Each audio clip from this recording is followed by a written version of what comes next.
Bloomberg Audio Studios. Podcasts, radio, news.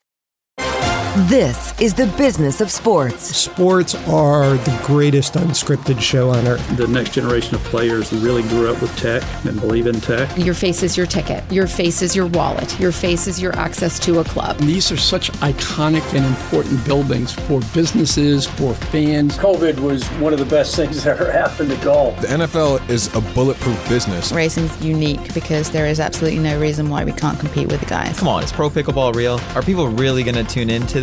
If you're playing Moneyball with a huge bag of money, you're going to be really, really good. Bloomberg Business of Sports from Bloomberg Radio. This is the Bloomberg Business of Sports, where we explore the big money issues in the world of sports. I'm Michael Barr, along with my colleague Vanessa Perdomo. Coming up on the show, we hear from New York Knicks star forward Karl-Anthony Towns about the Knicks' upcoming season and his ventures off the court in business. Karl-Anthony Towns joined us here at World Headquarters for Bloomberg Power Players New York recently. We'll hear his conversation from on the stage with Bloomberg U.S. sports business reporter Ira Boudway. We'll also talk a little racing with four-time IndyCar Series champion Alex Palou. That is on the way on the Bloomberg Business of Sports. But first, we are now in week 2 of the NFL season, and we are still in the honeymoon stage with a lot of teams with new regimes and new quarterbacks. Vanessa and Bloomberg Originals chief correspondent Jason Kelly got a chance to sit down with ESPN senior writer Seth Wickersham. He's the author of the new book, American Kings, biography of the quarterback, a book on the mythology surrounding a football team's most visible player from high school through the Super Bowl. Let's take a listen to that conversation.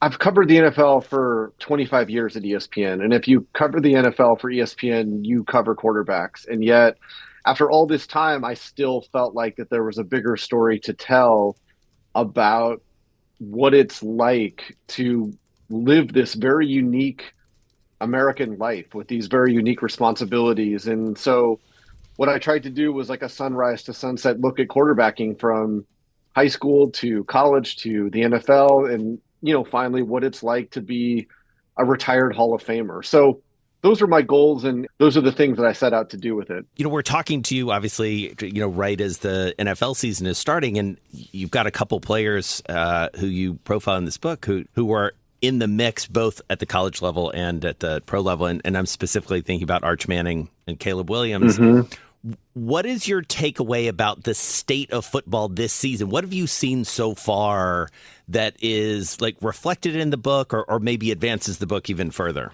Well, yeah, thank you. So, I mean, first of all, like, yeah, the historical aspect of it is interesting to me because, you know, I kind of set out thinking that from the moment that the forward pass was legalized in college in 1906, it would be like a slow build to the quarterback as a job being mythologized and celebrated like it is. And in fact, like it almost took off immediately. It was like there was something about that moment and what it became in our culture really kind of culminating in the 1940s with Bob Waterfield, who was the quarterback of the Rams, and Jane Russell, who was, you know, a fantastically famous pinup star and actress, that like it almost like held this cultural place from the moment that it started. And when you realize that people like Joe Namath and Johnny Unitas kind of came later and helped evolve it rather than helped launch something. And it's a good segue to like Arch and Caleb because, you know, the hype is so big with quarterbacks now. And I think that the way that quarterbacks are handled in our culture, to be a successful one, I think, and this is a funny answer, but like, I think you almost have to be similar to like a politician or a pop star, or maybe like even a CEO, where you're kind of in a bubble and you're kind of disconnected from reality because you have to live in a state where doubt cannot be allowed to seep in. And so in a very real way, it's like you're kind of disconnected and isolated from things that are going on because there's so much pressure on this job. And when I look at like Arch Manning, I mean, from the moment that guy picked up a football, life was going to be different for him. And right now the hype has outpaced his notoriety, which is never a great place to be in, and he didn't do anything wrong. He's learning how to be a college quarterback. And with Caleb Williams, it's very similar. I mean, I think that like the hype coming about him was that he was a generational prospect. And while I do think that he's going to be a good NFL quarterback, he's still learning. And, even though the position is under so much scrutiny, it's still a job that people have to learn how to do well. Yeah. And I think that sometimes that gets lost. And a hard job.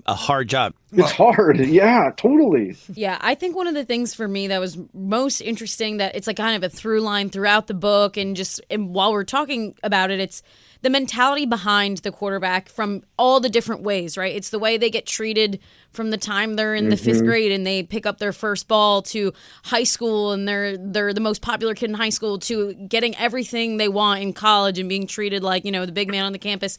And then that can all change when they go to the NFL, and then they're starting to fail a little bit and taste that for the first time. But then also on the other side, you just have all of these different things. And one of the other things that was really interesting to me too was the way that their parents treat them, and this sort of feeling that maybe from the outside of like Arch Manning's, bringing up, that you kind of noted at that his family was very different, obviously, because they knew what they were doing. But like with Caleb Williams' dad, it was very different. They feel like almost their quarterback dads are like dance moms. That's what it felt like to me. That's such an astute point, because, okay, there's a couple of factors at play. Number one, this thing is so big that if a dad is told by someone, a coach or a quarterback guru, that, your son's special, it's like they become nomads in the desert. I mean, they will do anything. And it's like, just hand over their credit card, because, they start seeing their kid one day on stage at the Hall of Fame with a bust and a gold jacket. And so you have all of these things. Then you have a high school system, and it's like this circuit, this industrial complex that is a multi-million-dollar business and glorifies these kids in ways that happens very young. And so it almost becomes like a Mickey Mouse type of club. So you have that, where it's like these kids are realizing from a very young age that maybe they're a little special and they're a little different. And you need that mentality to succeed. Because as we said earlier, like, you can't live in reality. You kind of have to live in a suspended state. Then you have the dads and the moms sometimes who are very,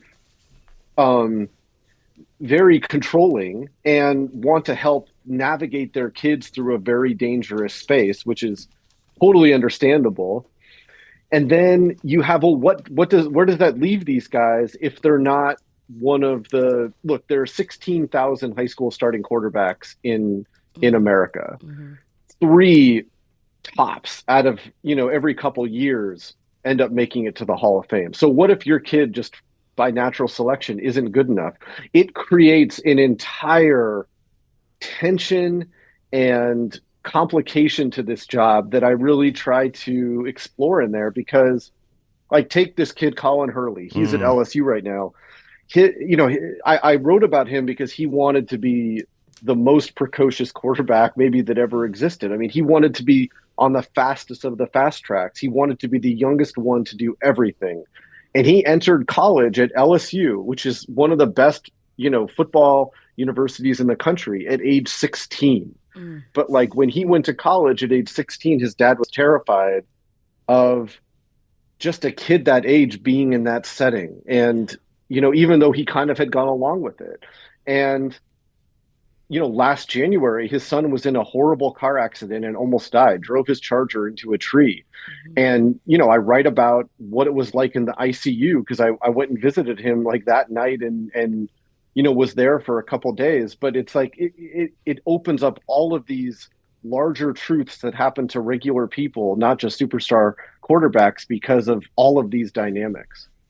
Yeah, and it's a great segue to where I wanted to go next, Seth, which is this NIL era, which has radically changed the economics of the business. I mean, maybe in one of the most profound ways that we've all seen during our lifetimes when it comes to an economic change in sports. Obviously, that was part of what was driving Colin Hurley. It's a huge aspect of the Arch Manning story. It's a huge aspect of the Caleb Williams story, and it will continue. Yep. So when you think about a Carson Beck choosing to go to Miami rather than going pro, What does the new economics of the college game mean for the role of the pro quarterback going forward? Man, that is a great question.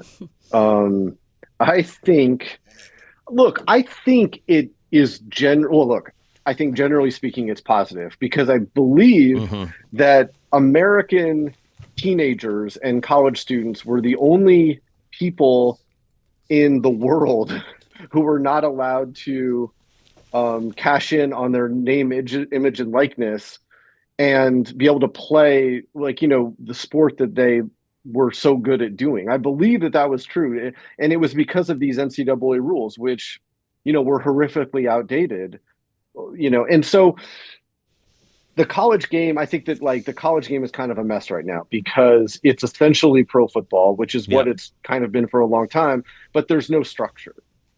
And so how they sort that out is going to take some time. Now, what does it mean for college quarterbacks entering the NFL? I mean, I think there's two things. Number one is that I think that for the best, hopefully it allows them, they enter the NFL with a little bit more of a financial cushion and, they're maybe more exposed to some of the aspects of pro football that they wouldn't have been otherwise because they were so sheltered in college. And so I think that look, this is a book about American ambition and a book about American fame, and fame warps people. And I think that the earlier they can be exposed to that and kind of get used to it, maybe the better it is for them in the NFL. How does it play out in terms of their ability to have a cohesive college experience? I mean, that's a whole other question. Yeah, but that's a maybe different they podcast. want that, maybe they don't. Yeah. I mean, Tom Brady talks about it, and Brady is funny because, I mean, we graduated high school and college the same year, but, he can sound very much like a back in my day type of guy because he took so much pride in being broken in college and having fixed himself and how it gave him the self-confidence to go into the NFL and exploit the chance that he had. And I think that he has a point when he says that if you can just transfer after 2 months, if you don't like what's going on there at your college, there might be a cost to that, even if there's also a benefit. That's ESPN senior writer Seth Wickersham speaking with Vanessa and friend of the show, Jason Kelly, about Seth's new book, American Kings, a biography of the quarterback. Up next, we turn to racing and hear from four-time IndyCar Series champion Alex Palou. With Vanessa Perdomo, I'm Michael Barr. You're listening to the Bloomberg Business of Sports from Bloomberg Radio around the world. This is Bloomberg Business of Sports from Bloomberg Radio. Now let's talk a little racing. Joining us now is Alex Palou. He's a four-time IndyCar Series champion and winner of this year's Indianapolis 500. He made history as the first Spaniard to win both an IndyCar title and the Indy 500.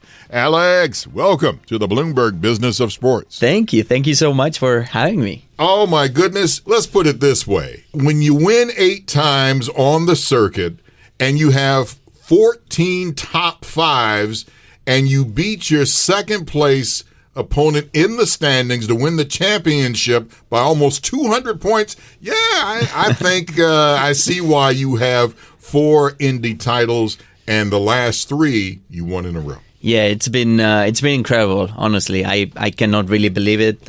Sometimes I still pinch myself because it's been crazy couple of years, honestly. But this one has been super special. Like winning my first Indy 500, winning 8 races and the championship the same year. It's just been incredible. Alex, tell us about this year and how it was different after winning the 500. And obviously, you've won championships before, but something's different when you get that Indy 500 title win. Tell us about that and how it was different for the rest of the season. Do you go into a different stratosphere of people knowing who you are, knowing your name and all that? I mean, the 500, so for people that don't know, it's our Super Bowl. It's our biggest race by far. We have over 350,000 people at the racetrack that day, just that day. So it's when you win there in front of so many people with all the pressure that you have, with how hard it is to win that race, it's like an endurance and a sprint race at the same time, like 500 miles, 200 laps. So the feeling there was so emotional, like seeing people, my mechanics, my engineers cry because they've been waiting so long to get it. And also for me, like just winning that race was amazing. So I won 3 IndyCar championships before winning the Indy 500. But the exposure I got after winning that race was a lot bigger, like something that never felt before. So to top it off with another championship at the end of the year has been surreal. Yeah, amazing. You're on a champions list. I want people to understand you're going to surpass. AJ Foyt has 7, Scott Dixon 6. You have 4, tied with Mario Andretti, Dario Franchitti, and Sebastian Bourdais, all at 4. And, man, you got years to go, man, to just blow everybody out of the place. What is it like? You've been racing in IndyCar for 6 years, and you have accomplished this. It's crazy to think. It's crazy when I look back and the amount of success my team, Chip Ganassi Racing, and I had in such a short period of time. I think it's tough. It's tough to continuously have the best team around you. It's tough to have that confidence to be a little bit better than your competitors on track, and to have that little bit of luck that you need sometimes on all sports. But we're gonna continue pushing. I mean, obviously the target is to get more, to try and surpass those guys that you said, which is very tough work. Those guys are legends. My teammate Scott Dixon, as you said. He has 6 IndyCar championships, and it's very tough. Like, he has done it over 20 years. I think that maintaining the momentum and the speed and everything you need to continue to win races and championships over 15, 20 years is very, very tough. Yeah, it's unbelievable. But, like, after winning the Indy 500 in the same year, winning a championship, and then 3 back-to-backs, all of that, what is the motivation that keeps you going for the next few years? Is it winning? Like, is it surpassing those numbers? Is it surpassing those legends that it's going to keep you going? Or what's this next motivation that you're going to have going into the next year? Not really. I mean, I love it. Yeah. I would love to have the option to hopefully get 6 or 7 or 8. But what really motivates me is when we start the next season in 2026, everybody's going to have 0 points. That's it. So everybody starts from 0. Although we've won this year, that doesn't matter. Like, people don't, my team, we don't really care about that. I mean, we're super happy, but I mean, like, that's a pass. So we need to focus on scoring as many wins and as many points as possible to try and get that 26 championship, and then move on. That's what motivates us, is working on those cars, working on putting together cars that are a little bit faster than everybody. On my side is going a little bit further on, like, driving wise, like just breaking that little bit later, a little bit better than what we did the last day or last year or last race. So yeah, that's a motivation. You race, as you mentioned, for Chip Ganassi. What is it like when you have a chief who used to be behind the wheel? Oh, it's great. I mean, it's so I started racing in Europe, obviously. I raced for many different team owners. I raced in Japan for a couple of years. So I've seen a lot of different team owners. And honestly, it's a lot easier when the team owner, it's a driver. It has been a driver, or it's still driving, just because he understands. He's on the driver's side. He knows what we need. What we need is all the tools to try and go out and win, which that's like all the resources, all our partners, like all the best mechanics, the best engineers. That's what we need to go out and race. So yeah, Chip is an awesome guy. He says that he likes winners. That's all he cares about. He only cares about winning. All the rest, he doesn't really care. It's like an NFL coach who used to be a player, right? Mm-hmm. Yeah, exactly. I think it just helps to, like, understand and to maybe push for what's more important. I'm glad you had brought up your previous experience in racing in Europe and racing in Japan and things like that. And I actually had come to the first race of the season this year in St. Pete. No that was way. my first time coming to an IndyCar race. So I was just trying to, like, take in everything and taking the differences that I saw there that I've seen at, like, Formula One races and things like that. And I found that one of the things I thought was the most different was this access that fans have to you guys, being able to be right behind the paddock. Like, it's just a different culture, I guess, between like Formula One, which is global, and European and all of those things. And I don't know if this is very American, that we're like, we need to be right there. I mean, you guys are just passing right by everyone on like scooters and stuff like that. Like, what do you think about the level of access fans have here and the difference between American and European style culture? I mean, you cannot beat it. What you get in IndyCar, like you can get right to the cars. Like you can not touch them, but you can be right there. Especially not mine, please. But but you can be right there, seeing what the mechanics do, how they work, just the drivers as well, and see how the personalities are. Not only on TV, I think it's very tough on IndyCar and all motorsport series that you cannot really see our faces while we drive. We have that helmet on and we're on that race car, but you can get super close to us at every single race. That makes IndyCar so special. For us, sometimes drivers is tough because it takes us like 20 to 30 minutes to get to the car because there's so many people, especially at street courses like you were in St. Pete. But it makes it super fun and super special also for drivers to get that atmosphere, to get that energy from that those fans that are cheering for you, cheering for your team, or just for IndyCar in general. Yeah. Safety in IndyCar racing, it has come a long way just in a few years, especially with the aero screen. Can you tell us more about safety in the IndyCar today? Yeah, I mean, it's honestly, it's I'm super lucky to be driving in this era of IndyCar. The safety has evolved so much over the years, but especially now. We introduced the aero screen, I would believe, 5 years ago now in 2020. And that just basically protects us from the ovals. Like, we race a lot of ovals. At the Indianapolis Motor Speedway, we're getting speeds of 240 miles an hour.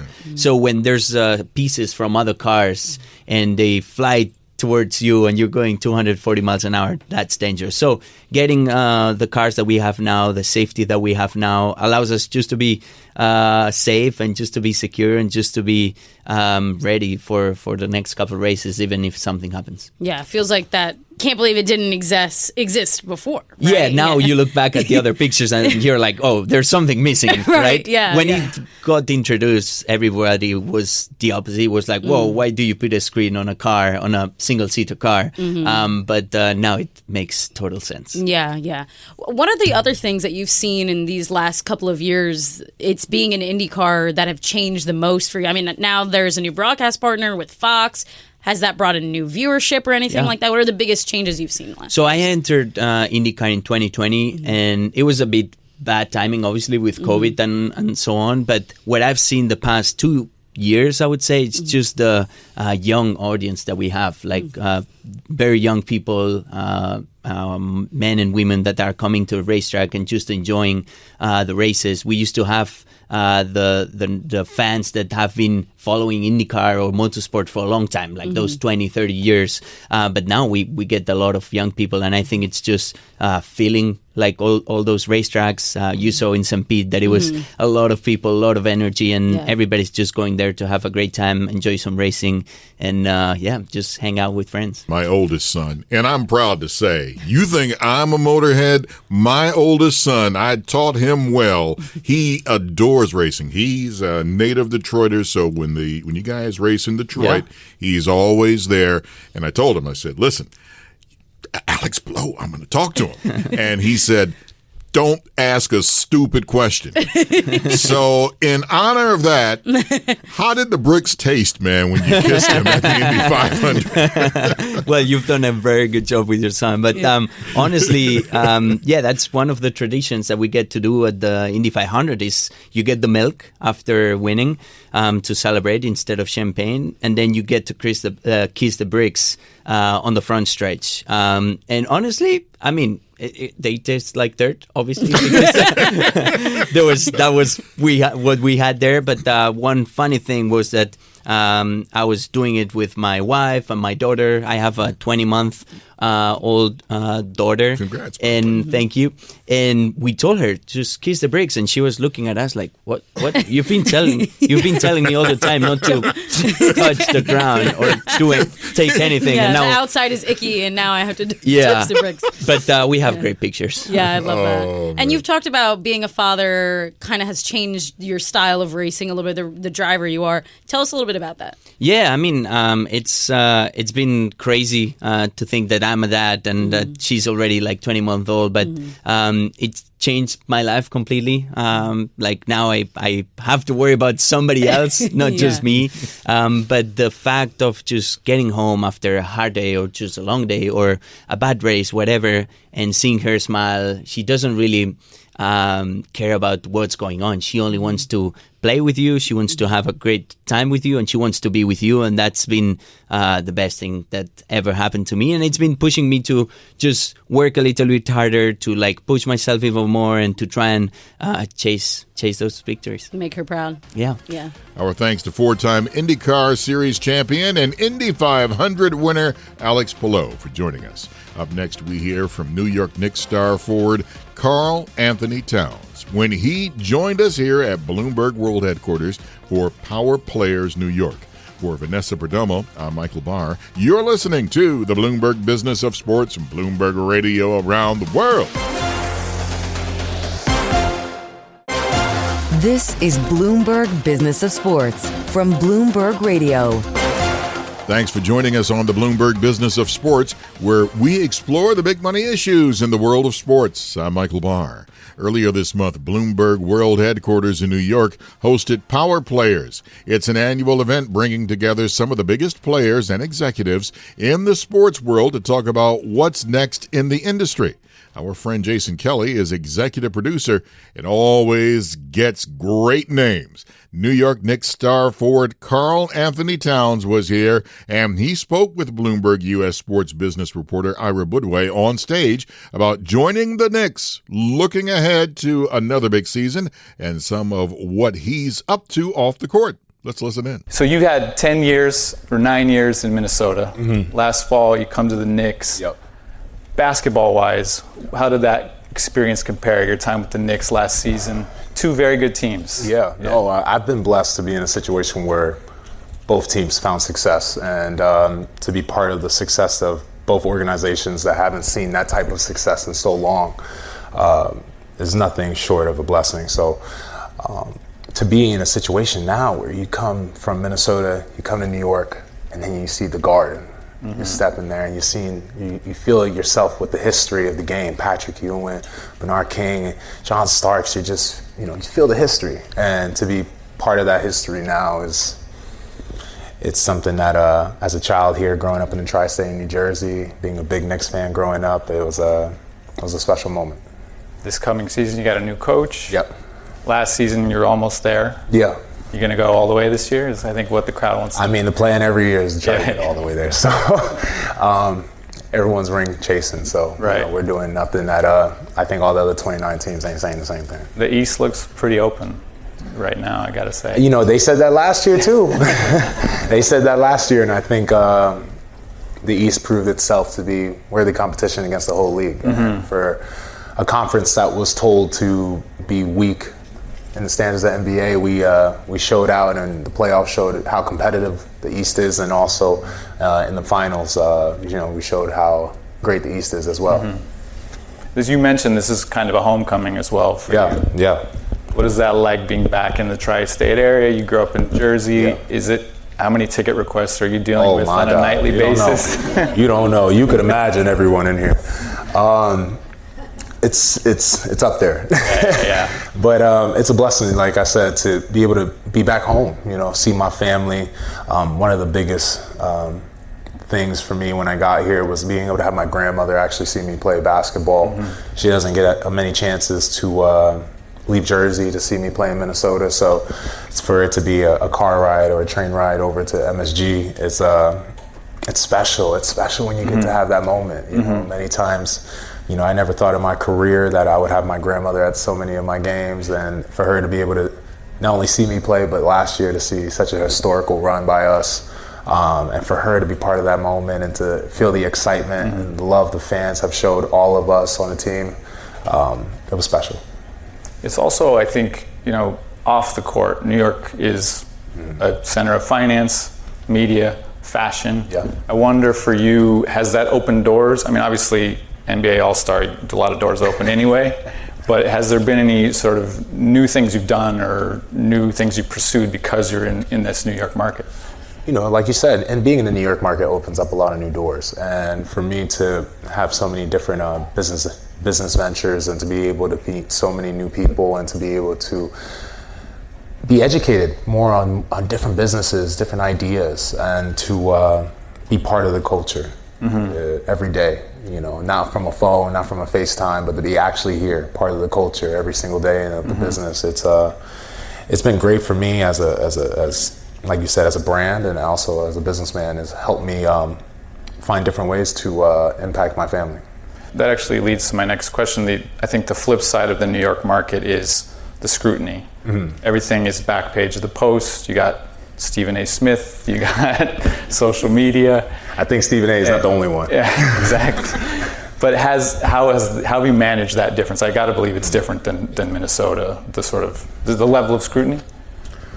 The scrutiny is different. I mean, it's been something I've dealt with my whole career. When you're the number one pick, there's a lot of expectations and there's a standard that you are put on. And for me, I've been always thinking of the biggest critic of me as me. Not Stephen A., not anyone on any media network. It's always been myself. I focused on myself, trying to be the best version of myself every day. Not only as a basketball player, I know that's what gets the most attention, of what I do gets the most attention, and not who I am, even though who I am is more importantly than what I do. And I just continue to find myself trying to be a better man, be a better son, while being the best athlete I could be. And that's just truth of it all. And I've had those standards for so long that when I got to New York, I've always been used to that scrutiny. I've been used to having to perform at a high level every single day. And nothing has changed since I got here. I've been just focused on the work. I've been focused on every day showing the best version of myself. Did you have to adjust your own social media habits? So you read less? No, I'm not big on social. Yeah, so, stay out there. Yeah, it's been the healthiest thing you can ever do. I feel for me, obviously for branding, business, social media is a huge aspect of that. And the world we all live in now, it's a very technologically driven world, but I've been more focused on just me, just taking care of, my family, taking care of my personal life, and taking care of my job and being the best version of that. I'm not the biggest social media person, so it's been actually a blessing in disguise. Right. What comes next for you? I mean, you've got a long way to go. I think this is year 11 for you, but you must have put some thought into what you want to do when your playing days are done, what you want to do with, I think, something like $400 million in career earnings at this point. What do you plan to do with that in your post-playing days? I've thought about it, whether, doing so many charitable works, especially in the Dominican Republic, back in my mother's home country, and having some businesses right now, investments that are doing amazing. And, I'm proud of the success I've had off the court in business. And, I do think about those things. I do think about setting up my future because, like you said, you get to the point the future comes up pretty quick. But for everyone I talk to, especially young kids, they always ask me, what's your best piece of advice? It's always to stay in the present. Continue to take care of the present. The future will take care of itself. And if I continue to do that, continue to put myself in the best positions possible, continue to do what I do between those lines at Madison Square Garden, and like I said in the beginning, continue to work on me as a man, as a person. I think in the future I'll find myself in the right positions for that next step in life. Right. You're also on the Social Justice Coalition in the league. I think you got an award for that actually recently. But I appreciate you. Yeah, the Kareem Abdul-Jabbar. That's right. What are your priorities there? Where is your focus?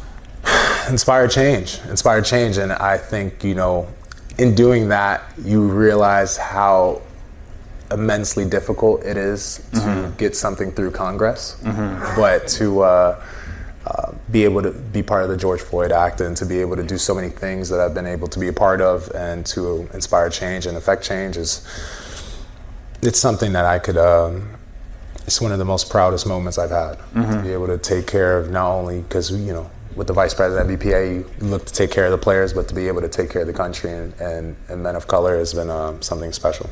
And you feel that the league is right there with you in that? The support from the league is genuine? Very much. For anyone who doesn't know, the Social Justice Coalition is being able to help affect change socially in the world, and Adam Silver's on every single Zoom. Okay. So he's part of it. The NBA is fully on board with inspiring change and helping the next generation, and all walks of life in the world. And I think that we've done an amazing job of continuously working with Congress, finding different ways to help, and a lot of owners as well are on the team. So some of your favorite owners, if you're not a Knicks fan, which would be crazy to be in this room and not be, but if you aren't, some of the biggest owners in the game in NBA are a part of this coalition as well, and we find ourselves working hand in hand with each other to take care of the next generation and the generation of now.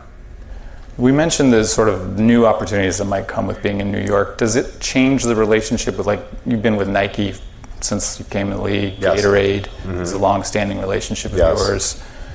Being a Knick, does it change the conversation with them in terms of what your campaigns are, what they want you to do, Well, I think first off, they've been amazing partners with me, and I couldn't have asked for better partners since day one stepping into the league. Nike and Gatorade have treated me with nothing but love, and they've shown so much respect for the work I put in. So huge testament to them, and I think being in New York, it gives me the chance to give more eyeballs to their brands, and be able to show the world more why they have had so much faith in me. And I've been blessed, especially last year, to repay that faith with great results for them. Right. Are we going to see, what are you going to be wearing on the... I don't know. We'll have to see. October 22nd, y'all find out. So talking again, just to go back to kind of your post-playing days, is that something that you think a lot about at this point, or you're just, like you said, you're in... I think I give it a thought, but like I said, I continue to worry about the present. Right. I continue to worry about the present. It will always take care of the future. It's been my philosophy since day one. Never get ahead, never take take the shortcut. Always continue to put the work in. Right. And I think that for me, if I continue to just stay in the present, it's been great for my career, it's been great for business, and I think if I continue to do that, I'll put myself in the right position. Right. Is it for you, how much are you kind of day to day looking at? You mentioned you've had some businesses that work well.